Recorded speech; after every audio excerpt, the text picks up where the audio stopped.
ఎన్నికలకు ముందు ఏపీ రాజకీయాలు రుషికొండ చుట్టూ తిరిగాయి. అధికారంలోకి వచ్చాక కూటమి నేతలు ప్యాలెస్ చుట్టూ తెగ తిరిగారు. ఇప్పుడు రుషికొండ అంశం పూర్తిగా మర్చిపోయారు. ఇంతకు ప్యాలెస్ ను ప్రైవేట్ పరం చేయబోతున్నారా? ప్రభుత్వం మౌనం వెనుక అసలు రహస్యం ఏంటి?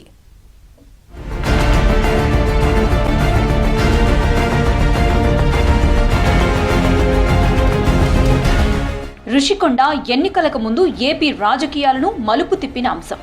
అప్పటి సీఎం జగన్మోహన్ రెడ్డి నిర్మించిన ఈ ప్యాలెస్ కూటమి నేతలకు వరంగా మారింది.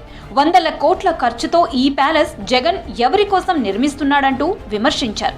జాతీయ స్థాయిలో ఈ అంశాన్ని చర్చకు వచ్చేలా చేశారు. రుషికొండ పనుల నిర్మాణాలను పరిశీలించాలని జనసేన అధినేత హడావిడి చేశారు. పవన్ రావడం, జగన్ అడ్డుకోవడంతో పాటు చంద్రబాబు, బీజేపీ నేతలు తీవ్ర విమర్శలు చేశారు. ప్రజాధనం లూటీ చేసి ఎవరి కోసం కడుతున్నారంటూ మండిపడ్డారు. పచ్చదనంతో సుందరంగా ఉన్న రుషికొండకు గుండు కొట్టారంటూ ఎన్నికల ప్రచారంలో విమర్శలు చేశారు. జగన్ ఓటమికి కారణాల్లో రుషికొండ ఒకటిగా చెప్పొచ్చు.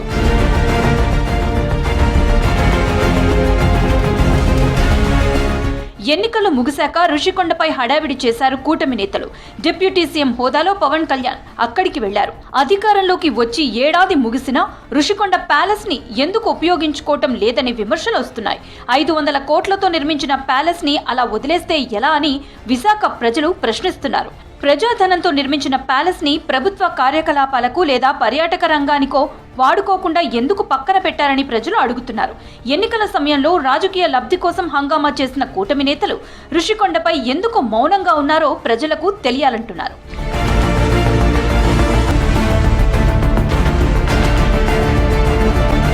రుషికొండ ప్యాలెస్ నిర్మించి జగన్ తప్పు చేశారని భావిస్తే దానిని ప్రజా ప్రయోజనాల కోసం కూటమి నేతలు ఉపయోగించుకోకపోవటం వెనుక రహస్యం ఏంటన్న చర్చ జరుగుతోంది.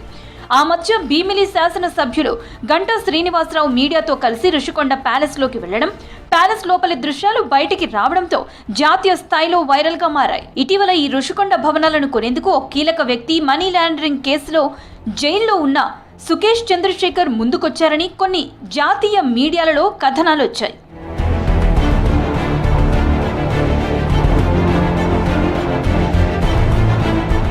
రుషికొండ భవనాలను 500 కోట్లతో నిర్మించారని ప్రచారం జరిగింది.